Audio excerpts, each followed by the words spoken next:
Welcome to How to Survive Divorce Without a Rebound, a Chocolate Coma, or Complete Life Meltdown. I'm Chrissy, an internationally certified divorce coach and mum. If life has handed you a divorce-shaped plot twist you didn't ask for, you're in the right place. Because while I can't make the paperwork disappear, I can help you navigate this chapter without losing your mind, your dignity, or your entire stash of emergency snacks. Each week, I'll help you navigate this chapter with more confidence, clarity, and a lot less overwhelm. So, whether you're listening from the school pickup line, hiding in the pantry for 5 minutes of peace, or taking a walk to clear your head, I'm so glad you're here. Let's dive in.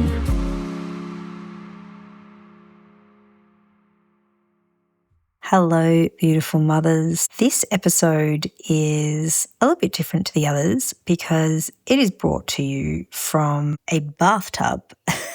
I'm sitting in a bathtub in Basket Range in South Australia, in a little Airbnb, and I'm soaking in the tub, and I've got my Epsom salts, my cup of tea, and an awesome book that I've been reading. And I thought, this is a perfect time to record the next episode because this episode is about finding stillness, and it is something that we find really, really hard just generally in life, but I think we find it exceptionally hard during that really difficult season in divorce when there is so much overwhelm, there is so much going on, we are just constantly being pushed and pulled, and we find it really hard to find those moments of stillness. So I want to talk about that today because it's this thing that we do to ourselves where we just don't allow ourselves to be still. Why do we not allow ourselves to be still?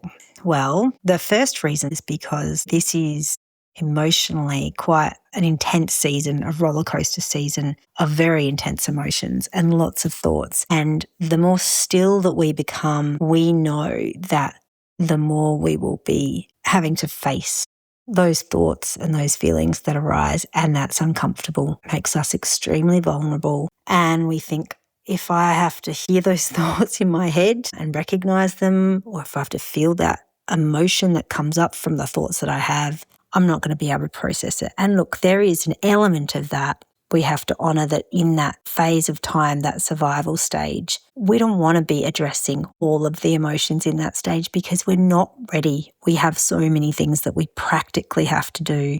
We have to stay afloat for our family, for our children, for all of the financial issues and the lawyers' issues. We have to work through a lot of logistical things, and in order to do that, we have to stay focused. But I want to help you work out how to find that really good balance between the two so that you are not just robotically functioning for that period of time, because the impact of that is that if you're robotically functioning every day, doing the motions, it's like you're putting all these ingredients in the boiling pot, and then over time it's simmering, but then over time the heat starts getting more and more turned up, the pressure's getting stronger, eventually it will overflow and explode. So you have to at least manage, you have to keep stirring the pot, checking the water, checking the temperature, enough to just keep it going, but not to completely explode. I think that's a good analogy. How's that? We'll go with that.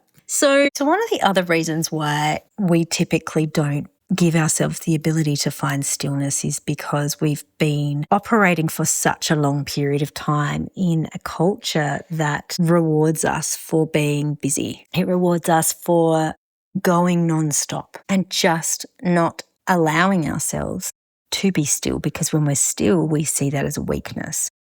Often we'll say to people, "How are you going?" "Oh, I'm so busy." And it's this badge of honour that we get when we say, "I'm so busy." Yeah, life is crazy. Everything's busy. But if somebody asks you, "How are you going?" you go, "Yeah, I had a really nice walk in the park today. And I didn't really do anything today. It's really nice." There often, amongst other people, is judgment. And the judgment typically comes because that person is envious because they're not wanting you to be resting, but they're envious that they're not resting. There's a bit of resentment there because how come she gets to rest, or how come she gets that time out? But really it's a choice we make, and often we feel this need to always be busy because that's what society has trained us to be. Another reason is because we have these devices driven. We are ruled in some ways by the electronic devices around us, the apps, the social media, everything, our emails, people call us. We are constantly on. We are not switching off. And especially if you become the single mum and you're responsible for kids and your work and all the other things, you have to be on because everybody's contacting you about all of the different things that are going on. Oh my gosh. One of the things that has caused me such great stress since I was separated was all of the apps that I have to be on for my children's schooling. There's like 2 or 3 apps just for the school. Then there's each sport that they do. There are at least 2 apps for those. Some are booking apps, some are communication apps, some are the game apps. Then you've got a communication app between each child's class, parents. The list goes on and on. And just to maintain my 2 children, I would say I've got at least 20 apps that alert me of things constantly. And gone are the days that you just get a piece of paper and you stick it up on your fridge and you're like, oh yeah, great, there's a party on Saturday. Fuck, great. What are we going to get them? Who cares? We will get them a present and they will like it and it will be fine. Now it's, let's all coordinate. What should the present be? Making sure that everybody can go. How can we organise getting there and all the logistics behind it? It's supposed to make our world better and easier, but it's actually made it 1,000 times more complicated. And I actively choose not to communicate on some. It's about this busyness that we have. Sometimes it's intentional, sometimes it's not. Sometimes it's out of our control, and that can be really challenging. Another reason why women in divorce struggle with taking time out for themselves, I don't think it's just women in divorce, to be honest. I think it's a lot of women who have been mothers and have spent every waking minute taking care of their children. It's that when there's stillness, we don't know what the fuck to do with ourselves. We don't know what to do with our time. We've got this long list of things that we used to love to do, and we would love to be doing them. I hear different women talk about, like, for me, I love singing and dancing and walks in nature. Used to love rock climbing and mountain biking, and I used to love all sorts of things. But when we have a moment of stillness, often what will go through our mind is, oh my God, I have got 10 minutes to myself or 20 minutes to myself. What should I do? And they've got this huge long list and they're sitting usually in their home and they're going, oh my gosh, there is so much to do around here. You're looking at your messy house or the long list of things that you need to get done. And it's really hard to just take a moment and be present in that moment and still. Because in your mind you're thinking, oh, I'd really love to just, go and dance right now. Oh, well, I can't. I've only got 20 minutes. It's not long enough. But if I just sit here and have a cup of tea, I'm not really doing anything and there's still those things have to be done and it feels uncomfortable to sit, be still. So I've just listed a whole heap of reasons, and I'm sure there's a lot more, of why mothers, divorced mothers especially, really struggle to find that time to be still when they do have the time to know what to do when they need to be still. We know why it can be difficult to find the stillness, but let's just say for a moment, when you get a piece of paper out and a pen, if you can, if you're driving, just do it in your head. We'll do this later. I want you to take that piece of paper and I want you to fold it in 2 halves, straight down the middle, or just draw a line down the middle, splitting it in 2 columns. And on the left-hand side, I want you to write down, when I sit still, what is it that I do? Now, for you, it might be, I don't ever sit still. You might also be, when I sit still, I get agitated and I just I fidget, or I just get straight back up again and I just continue doing something. For you, it might be, I sit and have a cup of tea, which would be great. Or I lay on my bed and I read a book. Whatever it is, just write it down. And then on the right-hand side, I want you to write what you would love to do if you were sitting still, that would actually help you to find some form of calm and peace in your mind. What would you love to do? Not what you're capable of doing. All the stars aligned and you just sat still for 20 minutes. What would you love to do? Before we continue, a quick reminder that if you're going through separation or divorce right now, you don't have to do it alone. My 4-week How to Survive Divorce program helps mothers navigate the survival season with practical tools, weekly live coaching, Q&A support, direct access to me, an internationally certified coach who has personally survived divorce, and a community of women who truly understand what you're going through. I also offer one-on-one coaching if you're looking for more personalised support. You'll find all the details in the show notes or at thisismeChrissy.com. Now, let's get back to the episode. So during the divorce, when I was in real survival mode, I couldn't be still for a second. In fact, it was out of control, and I see this all the time with mothers. So in fact, it's very rare to find anyone who's not doing this. And it is honestly, it leads to such a big train wreck. It's horrible to watch, but we do it to ourselves. So what I used to do, what I did back then was I was so bogged down in extracurricular activities for my kids, their school activities, volunteering, working. I was cooking them these incredible meals every night. Everything was home cooked. I was trying to be the perfect, high-achieving mother and woman that I knew I was capable of, but just couldn't back down from. And what I did was I actually started to go on overdrive on healing. So I tried to heal myself. I could see that I was struggling and that I needed to process a lot of the grief. I needed to process a lot of the anger and the frustration, all of the things that I was experiencing and all of the symptoms that I was experiencing. I knew that I could overcome them by just healing my mind and working through what was going on. So I saw a psychologist. I started doing different therapies. I was getting acupuncture. I was going to a naturopath. I was taking 500 different vitamins and minerals, and I was on eating certain ways, and I was doing everything. I was reading book after book after book. I was doing all of the techniques. I was learning. It was out of control. At the same time as trying to do everything like a super mum. And this ultimately led me to my huge crash, the big, big, big burnout, because I was just going. And even if I had 5 minutes, I didn't sit down.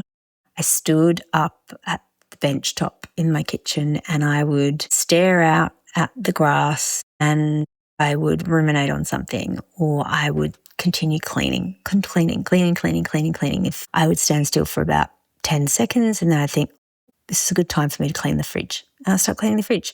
So I was in do/avoid mode. I was doing the best things I could to avoid actually dealing. And eventually I completely crashed. And the result of my crash is that I actually had to go back and strip myself bare of everything. And it was only then that I stopped nearly everything I was doing. I stopped the naturopath, I stopped the acupuncturist, I stopped the psychologist, I stopped everything. I had no capacity for anything. The only thing I did was the absolute bare essentials. I got really clear with my kids about what our life would look like, and that took a lot of work for me to do that. We'll talk about how to simplify your life in your family later, but to start with, it required me to learn to find this stillness in myself, which meant I had to sit physically still. And then I had to learn very small, simple techniques to still my mind.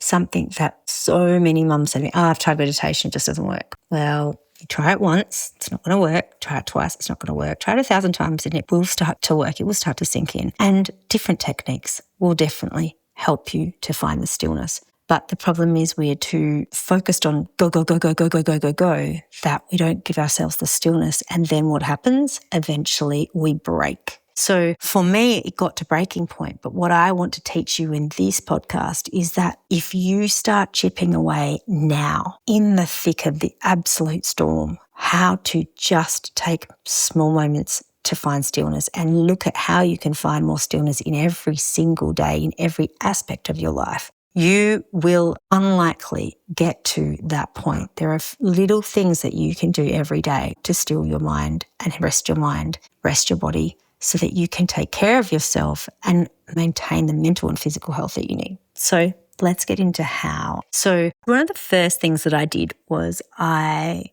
started a routine in my day. There were parts of my day that were complete chaos. In fact, a lot of it was chaos because, of course, there's so much unpredictability when you've got children. But the two parts of my day that became routine were my morning and my night. I've talked about this in other podcasts, but I will repeat it again because these things are important to repeat. In the morning, I set up a morning routine. I got up at a certain time. I really focused on getting myself out of bed earlier than my children. At the beginning, I would put an alarm on, but I didn't eventually need the alarm because my body clock just started to shift very quickly into this is the time we're waking and we're going to do this every day.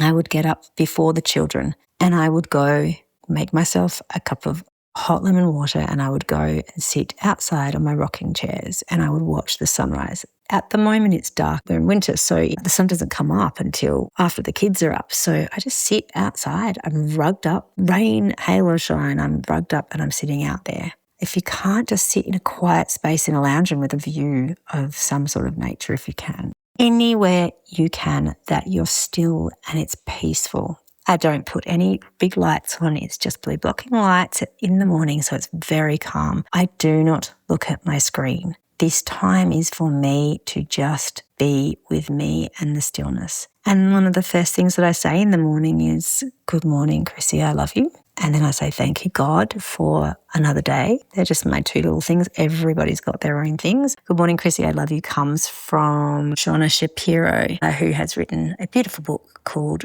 Good Morning, I Love You. And it's a great little technique. As your feet hit the ground, you just say, good morning, Chrissy, I love you, or good morning, whatever your name is, I love you, and be thankful. So different days I choose different things to do. You can do it routinely or you can change it up. There's a little quote book that I read. I like to look at a different quote every morning, some sort of inspiring quote. I like to draw from a little book of cards that I have that have really awesome sayings about the day. I love to do a bit of meditation and prayer in the morning and I sit still while I'm doing it. And sometimes it's too hard to just sit with your thoughts. So I understand that. I appreciate that. So if that is too much, then just pick up a really nice book and read something nourishing, not something that's going to demand your brain to be working during that time. Just something to just read quotes. Read the same quotes over and over. Or write if you like writing, or draw. If you're able to, sit really still and just do a noticing meditation. Just notice the ground, notice your feet on the floor, notice how you're breathing, whatever works for you. And here's what I found. Like people say, oh, you should do this for 30 days and you should do this exactly. Well, you know what? Fuck that. Because here's the thing. When you are in the thick of it, there are certain things you can do every single day, but then there's other things you can't. And every person is going to be different depending on the season, depending on what they're going through. So you will know if you pay attention to yourself of what is actually going to work for you. You will know, because in that moment, I was nowhere else. You know, the days that I know that I'm doing the right thing that's for me at that time is when the kids finally come out and I'm like, wow, that hour just flew by. I didn't even feel like that was a whole hour and they're already up. So that's when you know, those moments when you have been so immersed in something, time stood still for that time. Find whatever that is for you and do it first thing in the morning. Give your brain the rest that it needs before all the chaos begins. And then when the chaos does begin, let the chaos begin. Just let it be. Be there in that moment, whatever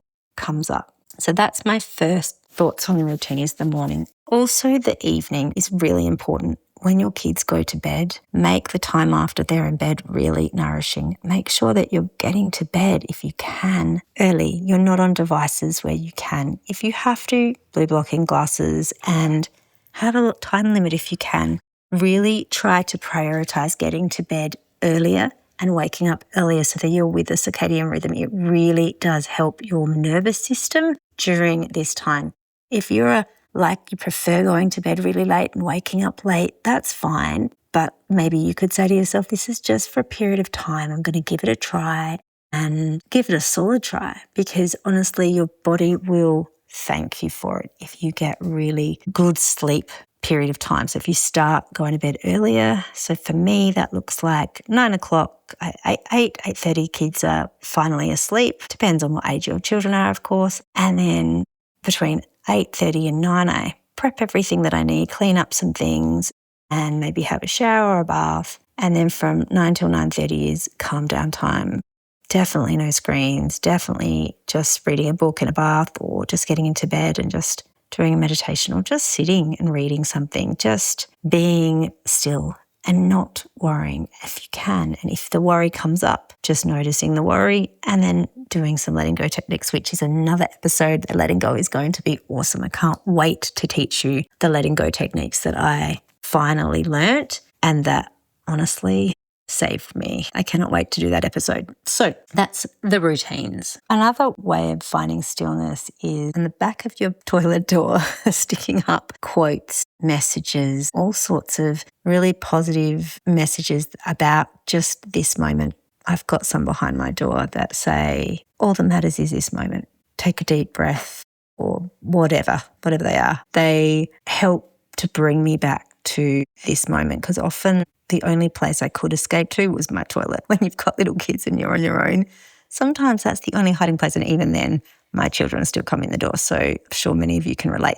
So that's a really great place to put it. Just have something just there. Maybe your moment of stillness is put some books right next to the toilet that are beautiful inspirational quotes or things that remind you that you're enough just as you are, that it's okay to just be still. Take a big deep breath in. Maybe you could have a breathing technique right there and you just do 3 solid breaths of in and out slowly out through your nose and just that's it. One of the things I used to do to be still and calm myself was I used to do EFT, emotional freedom technique tapping. And I used to tap when I would go to the toilet because that was my time to regulate my nervous system. I cover that in another episode with Nina and I back. But EFT is also a really great way of just finding stillness in that moment. So that's a great one. Another one I used to do is I'd go on the way to school pickup. I would leave 10 minutes, 15 minutes earlier and there was a playground just nearby with a little park. And I would just go and take my shoes off and just walk around the grass area of the park and I would just pay attention to my feet on the ground. So that's just being aware in that moment of the ground. I'm also grounding at the time. I'm sort of calming my nervous system, but it really is the focus is just being in that moment with nature and that creates a moment of stillness from your mind over processing everything. Just simple things like that. Find some times in your day when you're driving somewhere. Do you have 10 minutes spare? Could you get out of the car and just walk around a park? Could you stop and get out of the car and just listen to the birds for 2 minutes instead of picking up your phone? These are the little moments of stillness. It doesn't have to be much, but when you're extremely dysregulated in this time and you're really, really struggling emotionally, those little moments can help bring you back. And the more you do them, the more your body starts to trust that, okay, I don't have to be on all the time. Even though you're still going to be on quite a lot, you don't have to be on all the time. So that's another really great tip. So I'd love to hear from you of what sort of strategies you might already be doing and that you already might have in place that you find time stands still for you. And add them in the comments. I'd love to hear from you. But I'm going to leave it at that for now because what I realise is in the thick of it, all these strategies, whilst they seem very, very simple, to consistently and intentionally do these, it can require a lot of effort just to do the simplest of strategies to find stillness. But in order for you to adopt a lot of the other strategies and principles that I'm going to share with you, learning how to be still is one of the critical key elements for the success of the others to work as well. So if we can master just a small moment of stillness periodically throughout the day, it's such a great way for the nervous system to calm down so that you have a very clear head during your divorce season so that you are equipped with whatever is going to be thrown your way, and lots will be thrown your way.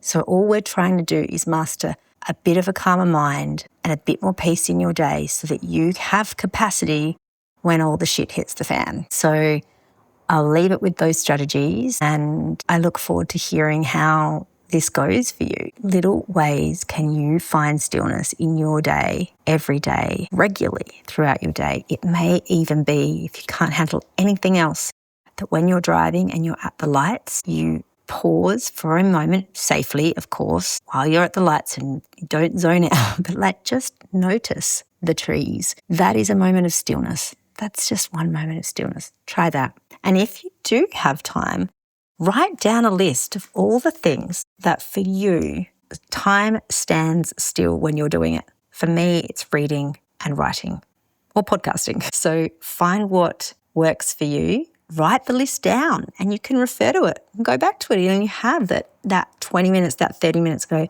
I'm going to do that right now. And you watch how time stands still, and then you've mastered it. So well done in advance for any little small thing that you do to find stillness in your day. Reporting from the bath, I will see you next time.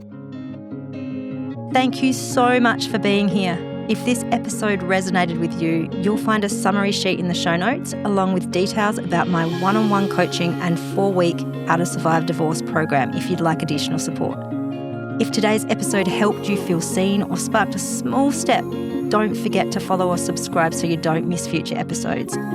And if there's a woman or mother in your world that needs this kind of support, send this to her because it might be the reminder, reassurance or support she needs right now.